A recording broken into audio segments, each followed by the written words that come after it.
Hello and welcome to Casterbus. I'm Christian Cawley and I'm joined as usual by James McLean and Brian Terranova. This time we're starting with the future of Doctor Who. Dean Devlin has expressed an interest in producing the series. So what might another reinvention of Doctor Who actually look like? Does it need another 2005 style fresh start? And could David Tennant possibly be involved again? Later, we're heading back to 1999 and BBC Two's Doctor Who Night, when the programme had already been off television for mostly a decade, but was perhaps starting its long journey back. First, though, what should happen to Doctor Who next? Okay, speaking of David Tennant, There we go. there was this thing that came along a few days ago concerning Dean Devlin, who's apparently expressed an interest in producing Doctor Who. Right. And there's some AI video which sees, I'm quoting from Doctor Who Companion here, sees Devlin explore ramshackle 11th and 12th Doctor's TARDIS console room before being joined by uncanny valley versions of several 21st century Doctors. David Tennant's been linked to this in some of the papers, probably because he's worked on Leverage, Redemption and Librarians, the next chapter, which and David Tennant's been involved in this. Apparently, it's not something that's on my radar. David Tennant returning to Doctor Who is one thing. Dean Devlin is another thing. David Tennant returning to Doctor Who for like the 19th time doesn't seem like or whatever it is now. I think it's would be fifth if this happened. Doesn't seem to me to be a very good idea. I recall when he quit the first time when he did that television awards speech from the I think he was, where was he? Was it the he was doing Hamlet, I think, or Macbeth, or he was doing something Shakespearean, and they did a broadcast or a pre-record. I'm never sure about what that actually was. And he said something along the lines of, if I don't quit now, they'll be wheeling me out in my bath chair, which is the exact phrase. I'll never leave. Yeah. Yeah. And this just seems to be more bath chair action to me. It seems like a very bad idea. Oh, wait, how many times did he truly come back? I mean, it was the 50th and then it was the 60th. 50th and 60th, yeah. But So I mean, the it's 60th twice. thing's a different thing, isn't it? Because that's really that's like that's like the beginning of the RTD stuff and a reboot Yeah. almost, isn't it? As much as Doctor Who does reboots, it seems hanging on. It's the dark dimension almost, with Tom Baker Yeah. being the center of it. So I disagree with people a little bit on how to proceed with the show, right? Hmm. I do think probably the safest bet is a 2005 style soft reboot where all you do is just put enough distance between the end of the current show and the beginning of this show, and we don't really talk about what happened in between except vague notions, right? Billy Piper never needs to be brought up, etc. But the whole thing is like with me is if anybody's favorite Doctor ever came back to the show, nobody would ever complain. You know, they if it's their favorite Doctor, they're not the one complaining. Sure. David Tennant comes back, people complain because he's popular, and their favorite Doctor isn't quite that popular. But if Matt Smith came back or if Jodie came back, they'd be over the moon, right? So I don't believe in this whole like, oh God, we're so sick of David Tennant. No, you're sick because the other people don't want to. Matt Smith and Peter Capaldi don't want to come back. You know, David Tennant says, I'll come back anytime because he truly loves the show and he loves the fans, right? My thinking is this: if they don't do a 2005 style type reboot, I do think that they should actually use David Tennant, but in a very specific way. I don't think he needs to be in there for very long. I think it could be very much like either the TV movie or like James, how we spoke about the TV movie before, where he's in flashback to tell us how we got to where we are now. Because here's my thinking: no matter how you feel about Shudi's Doctor, right? No matter if you like him, don't like him, whatever, he is a copy of the Doctor. You know, the bi-generation spawned from another Doctor. The reason why I say he's a copy of the Doctor is because David Tennant still exists. Unlike regular regeneration, he didn't change and become this new guy. He's now two guys.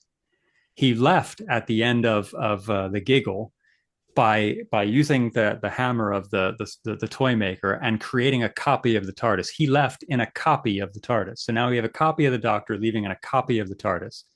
And at the end of the story, he turns into somehow Billy Piper in some way that we don't understand. And everybody's like, how are you coming back from this? I don't understand. Well, guess what? You don't have to. David Tennant is still out there with the original TARDIS, the original Doctor, the one that we've watched from 1963, all the way up to right before the regeneration of Shudigawa, right? You can literally just pick up the show and go, look, if anybody wants to pick up the show where Shudi's Doctor left off, that bit is still open. Knock yourself out. That can still happen. What we're going to do is we're going to follow this thread because it's less damaged right now. Now, I'm not saying it's not damaged because there's damage that's been done in the Moff and the Chibnall era, in my opinion. But there's a way to continue the show direct from a Doctor that's still out there that can still regenerate. Because what's going to happen, right, to David Tennant's Doctor? We don't know. Russell tells us every Doctor bigenerated, but they didn't show us that on screen, you know? So that's a way. I'm not saying it's perfect, but I'm saying it's an angle to avoid the mess of the Billy Piper thing if they do not do a 2005 style reboot. What I don't think they should do is go, well, here's David Tennant again for another season. I don't think that's right.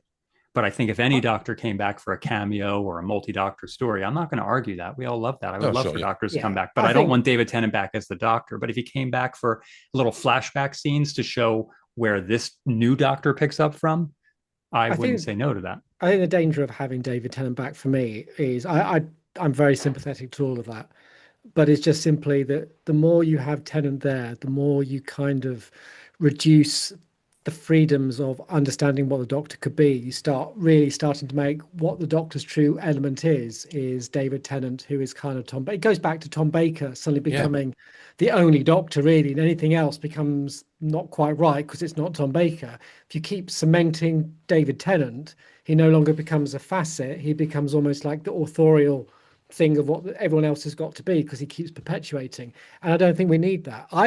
That's if you use him fully, though. If you use him what's his name, Sylvester McCoy was used in the TV movie, or even less, then no, it's a basis. That's all. If it was me, the beautiful place where we are now, thanks, whether you want to thank him or not, thanks to Moffat, is that we don't need to have numbers on, well, and Chibnall as well. Numbers on Doctors is now irrelevant. Whether you want to go down the timeless child route or whether you want to go into this new generation of life, which doesn't seem to have numbers anymore, really. We don't seem to have started at 1 again with Capaldi. We just seem to be going onwards. So it doesn't really, we can just start again. And I think that's the beauty of the show. And then you can just decide yourself whether this is the Tennant version or the Shooty version or whether there was another time war and none of that happened. Oh, sure. Or did exactly. happen. Yeah. But I would still, I think because you'll always... I think for me, the reason you don't do a reboot of this show is part of the show's spirit is the fact it has inadvertently become an ongoing thing for 60 years. Why would you suddenly stop and redo that? I think to me, that's part of its beauty is you've got this tapestry, this weird, wonky tapestry. Just add to it. If you want to have a bit of a break and not really give details, fine. If you want to explain Piper or go down a Tennant route, fine. I think it would just be simpler to just forget all of it and just start again with an Nth Doctor. And then, as you say, throw a few cameos in to give it a bit of a sense of continuity, because this show should be celebrated for its continuity, because how fucking wild is it that we've got 60 years of this weird show? I think that should be. If they did a 2005 style reboot like that, I do think, like you said, a few cameos of previous Doctors to make sure the audience knows this is a continuation is key. It's a soft thing, But you make it very, very light in that, because I think that was one of the best things about series 1 was that we got enough to know this is the same guy, but they didn't dwell on it. And I think that's where the nostalgia stuff that everybody's complaining about the past few years was too heavy. I disagree with people like Sutek, not well used, right? But I disagree with people that you can't use things from the past, because that's the whole point of using that, of having such a rich history, to use things from the past. You know? And I think you've also got to remember, it's like when I was a kid and Omega appeared in Arc of Infinity, I don't think I'd seen the 3 Doctors at the time. Might have, I don't remember. But there'll be things where you will come across stuff which you won't know, which does have a history, but as long as it makes sense within the context of that story, that should matter. And I think Sutek kind of did, as weird as it was, It kind of did. But yeah, I agree with you. I mean, in a weird way, going back to what I was saying about limited series, you could do something like Series 1 in 2005, ignore the without the regeneration at the end, and you'd have a complete story. You'd have a complete 12 episodes. Whether it gets picked up or not doesn't matter. You've got a bit of an extra moment of Doctor Who, and they could do that and not be thinking about regenerations yet, not thinking about cliffhangers. Just do a limited series, see how it goes. If people like it, you don't need a regeneration to carry them through. They'll come back.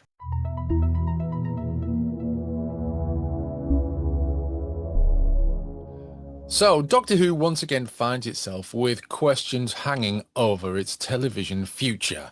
But we've been here before. Back in 1999, BBC Two devoted an entire evening to celebrating Doctor Who, 10 years after the original series had ended.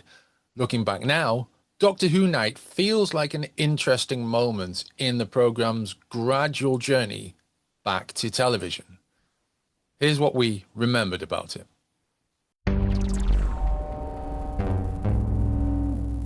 We're here to kick off our look at Doctor Who Night from 1999. It turns out there's been lots of Doctor Who Nights. I didn't know this. There's been multiple Doctor Who Nights. But the only one that really matters to me, as someone who didn't watch Doctor Who in the 1990s because it wasn't on, is the one from 1999. Now, we've found a clip on YouTube. You can watch along with us if you really wanted to. I'll put the link in the show notes. We're going to watch it now, and this is a small compilation of extracts of mostly Tom Baker and bits and bobs from throughout the night. We're going to have a look at this. We're going to talk over it, and that's kind of way that we tend to do. So we're going to hit play, chaps, in 5, 4, 3, 2, 1. Cool. It's going to be good. We've been waiting to watch Mind Warp for a while.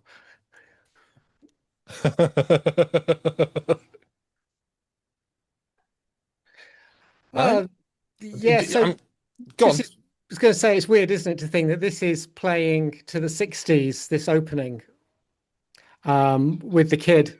This is all meant to be a 60s thing back in the 90s, back end of the 90s. So that's like 30 years ago, and now here we are. With all those Dapol Daleks I was really jealous about at the time. Who's that guy? I don't know. I feel like I should know, but I don't know who that is. I remember watching this. This is one of the things I remember. These idents as Daleks shaped like twos. We would never have that over here. In my head, they used them more than once, but every account I can see says they only used it on this evening. Really? This is great. It's odd he doesn't have a scarf, but I looked into this, and what is it? June Hudson still designed this outfit. Oh, really? Yeah, and it's beautiful. It's a beautiful outfit, but it's interesting it doesn't have a scarf. This reminds me of the 1992 version of Shada as well, where he tells us what's going on. I love that.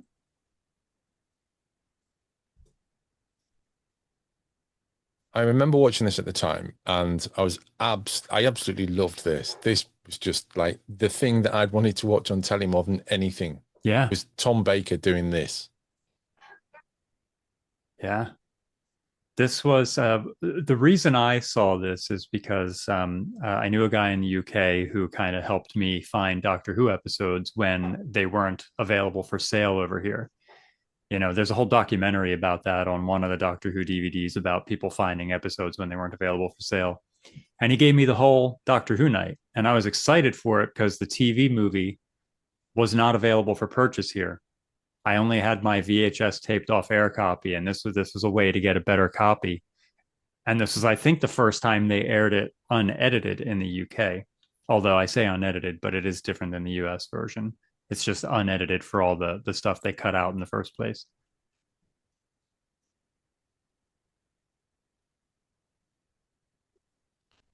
Yeah. Does this not have any acknowledgement to the Paul McGann film? Wasn't it ends with the Paul McGann film? Yeah. That was the culmination. Everything led up. The last thing they showed was the TV movie. Right. Missed that. And I think they did that because it's set in 1999, and this was 1999, and it made sense, Right. didn't it? So Yeah, I just Which is remember, odd though, because it was not New Year's Eve. no, it wasn't. No.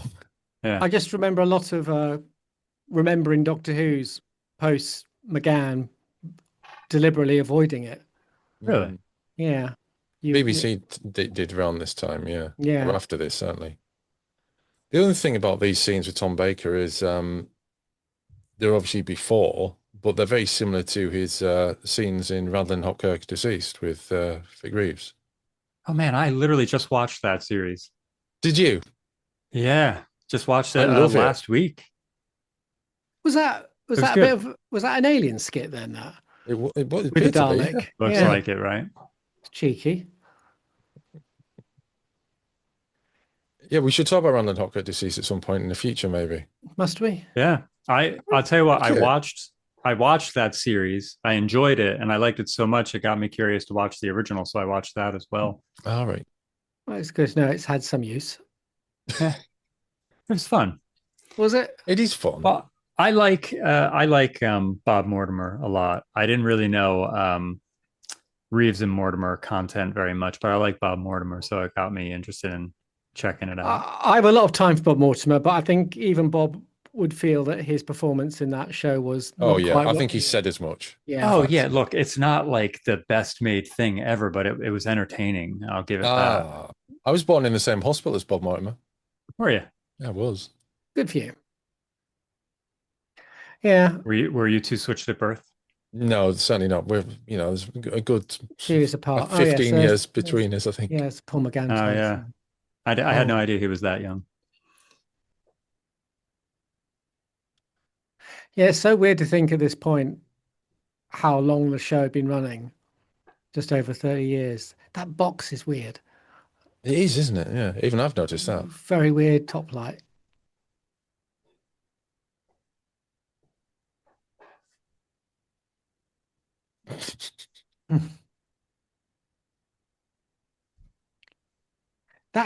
Those are weird models.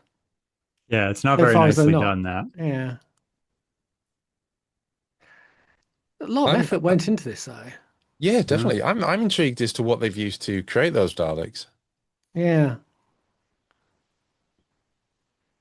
But I mean, is this where my license fee was going? All these idents. All right, Daily Mail. Get another weird box.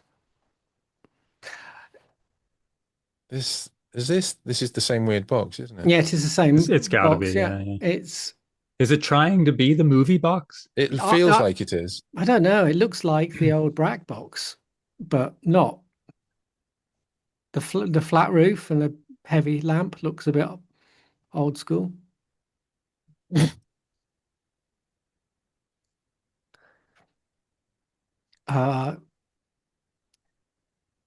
This is what it was like to be an actor. Get to do your bit. But he's having a great so time, though, far. isn't he? That's the great thing about it. And when Tom Baker's having a good time, the audience is having a good time. Yeah. So this is the Peter Jones doing the voiceover.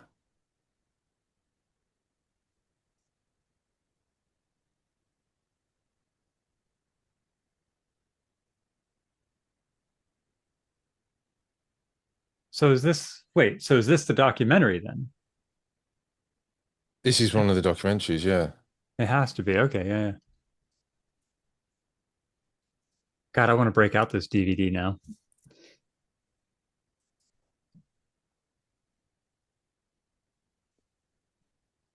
Yeah. It's a strange sort of recap, isn't it? It's all interesting because it feels like effort's been made. Yes. But I don't remember any of it. I remember the skits, but I don't remember anything else from this night. So the skits were largely Mark Gatiss and David Wines. Yeah. Did they have anything to do with this evening? Like, how did they come to do the skits for it? Do we I know think they that? were asked to. Or certainly, yeah, from memory, they were asked to. Or Mark Gatiss was. So pretty much just like the skits were them. They didn't really kind of help organize anything else. Don't. I wouldn't have thought so. No, I don't think so. No. Yeah, because I know. I mean, obviously we know him as a writer. Mark Gatiss as a writer for Doctor Who now. Big Finish and the show. And I just didn't And a know what producer kind of and involvement he kind of one of picked the up few. somewhere. That's One an of the interesting few- box as well. Oh, yes. Sorry. Yeah, Yeah, I and was gonna that's say- I mean, that's actually there. That's not like Yeah. him superimposed somewhere. I wonder what box Oh, that this. is. That Oh, there you music. go. There's a lot of yeah. So just the comedy was them, and then all the other people organized it further before them. So Yeah, but it is like a genuine night of stuff on the BBC, which they used to do from time to time. These days, it feels like they kind of shift that stuff out to BBC Four. Mm. Who's singing? Interesting that this as well, just looking at the credits, That there's it's in here. not any names that spring out to me particularly. BBC Manchester. Hmm.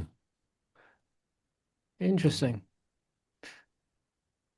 Oh, look, you can buy it on VHS still. Bless.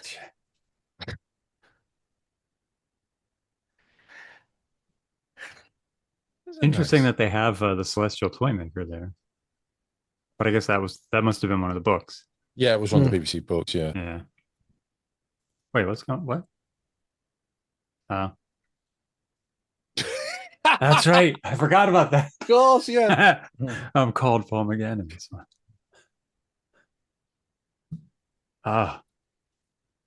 And it's almost like we've gone back full circle to talking about the TV movie and the speed thing. Oh, no, we've got one more, have we? We've just rickrolled the listeners. We are talking about the TV movie again. And why not? Did they use these teas when they did the episodes on a Sunday? I'm wondering. Interesting. I don't know. I don't know. No. I do have a copy of Primitive Mars somewhere that I taped off the telly, so that might give me the answer, but I'm not sure what year that went out. It was probably before that. So I know we talked about this last time we all got together. And the Doctor Who night was a thing that really kind of, there was that, and then there was something that happened a few years later when the BBC gave Doctor Who an award. I think it was the following year, or maybe in 2000. There was like a BBC Awards for the best BBC TV show, and they gave it to Doctor Who, which surprised me because I didn't think they'd give it to Doctor Who. And then it felt as if there was a kind of a renaissance of Doctor Who happening, and in some ways, I think it kicks off with that Doctor Who night. Almost like there's like a little campaign has started with Doctor Who night in 1999 to push Doctor Who back into the public consciousness. And I wonder if this ties in with the beginnings of the Russell T Davies, the flirtation. Flirtation is probably not the right, wooing by the BBC to get Russell T Davies to do something. And he says, well, I want to do Doctor Who. And they say, oh. Yeah, but that must have been fairly late on if they got to the point where they were believing that they were going to run the web Doctor Who Ninth Doctor, and then yeah. Well, that was 2003, wasn't it? So 1999, we've just watched that thing from 1999, and then I'm thinking it's 2000. I'll look it up. That when the BBC gave Doctor Who an award, it just feels like they were building towards something. I doubt it. I don't think I just don't feel the BBC's got that sort of. I don't mean that in a rude way. I just don't think it's got a big that. thing, isn't it? It is Exactly. difficult to organize. Yeah. My feeling. It is interesting though, because Big Finish started in 1999 as well. So like, I wonder, were they just starting to find a way to capitalize on the show? I think so. I think my feeling is obviously by late 90s, a lot of homes in the UK had Sky, and there's a lot more sort of science fiction and cult stuff starting to become more. BBC Two was kind of used to using, it had a long run with the X-Files on top before it went to BBC One. There was a sort of growing sense there might be a room for something quirky that the BBC might produce. I think that's probably what motivates it in the 2000s. But I think you're right, Christian. So by sort of saying that, I think this is a night which indicates that the BBC is aware that there is a taste, or still is a taste, for interesting cult stuff. And maybe that's part of that sort of avalanche, which leads to eventually moving towards. What I might have been thinking of is the Auntie Awards in 1996, interestingly enough. So that's when they got the award for best British TV series, best popular drama, voted by the public, ahead of EastEnders and Casualty. So that was in 1996. I thought it was later than that. There you go. So yeah, obviously my idea of it was a bit fanciful with regards to Russell T Davies. There goes the mic. With regards to Russell T Davies, but yeah, I think it was clearly getting a better profile. And maybe then it was the TV movie that kickstarted it, but it was just a very slow process. What with the politics around the TV movie, but then I still think the TV movie, as we said when we did the TV movie, was very much running the X-Files Vancouver trend. Yeah. So again, that sort of influx of American television into the UK through Sky in particular, but also then being picked up by the terrestrial channels, is invariably leading that pathway towards Doctor Who's return. Yeah. And as we've said before, Buffy in particular in the UK was big at the back end of the 90s, which I think was the real big catalyst in thinking that sort of vibe that could capture more than just a geeky 30-year-old, late 20s, 30-year-old male audience is probably where the tide turned. But yeah, it's an interesting night. As I said, the thing is though, I don't remember any of it apart from those skits. I remember the skits with Davison, with Gatiss and Williams, but I don't remember any of the rest, which is a shame because there's quite a lot of effort being put into the rest as well. Little Idents and this is really sad. I remember watching it with a couple of cans of beer and some dippy chips, sitting in my little room. Is that the end? Okay. Yeah, no, sitting in my little room all on my own, watching it and laughing at the comedy bits and possibly nodding off at the other bits. Sitting there on the floor in your underwear, tears rolling down your face, contemplating James, your life. Way too close to the truth to be for me to confirm any further than that. Yeah, we've all been there.